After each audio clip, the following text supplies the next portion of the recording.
And the ancient genealogies of Genesis, a rhythmic pattern of born, lived, and died, governs every life.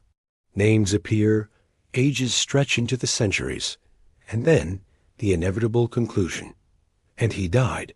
But then the record hits the seventh name from Adam, and the rhythm breaks. Enoch walked faithfully with God.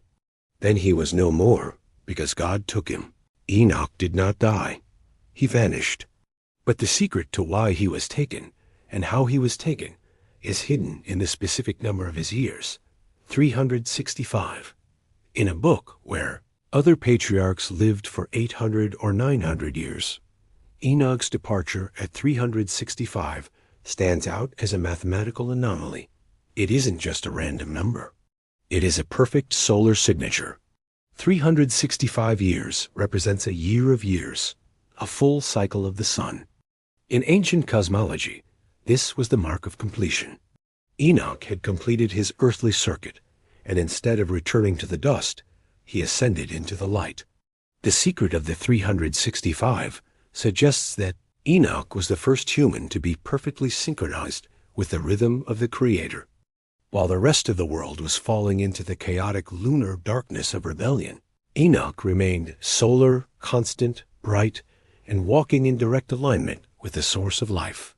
But the mystery goes deeper than just a calendar. In the book of Enoch and the New Testament, Enoch is presented as a prophet of the end. He was the first to predict the final judgment, and interestingly, he was removed from the earth before the Great Flood. This makes Enoch the ultimate prototype. To many scholars and theologians, Enoch's sudden disappearance is the first historical rapture. The rapture is the concept of a generation of believers being caught up to meet God without experiencing physical death.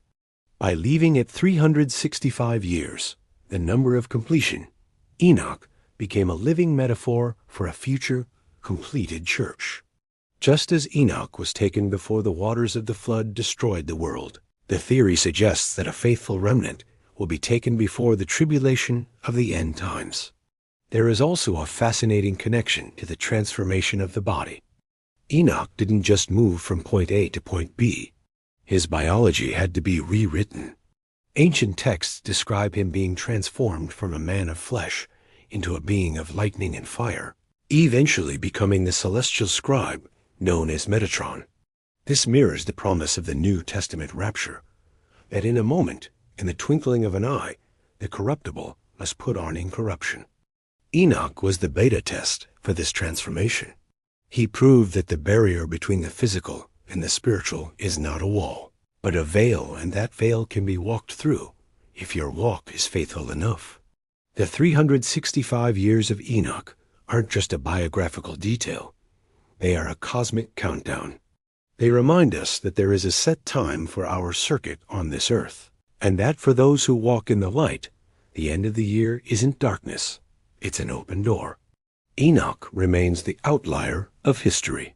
He is the man who cheated death, not through a potion or a spell, but through a walk so intimate that God simply decided he belonged in the next dimension rather than this one.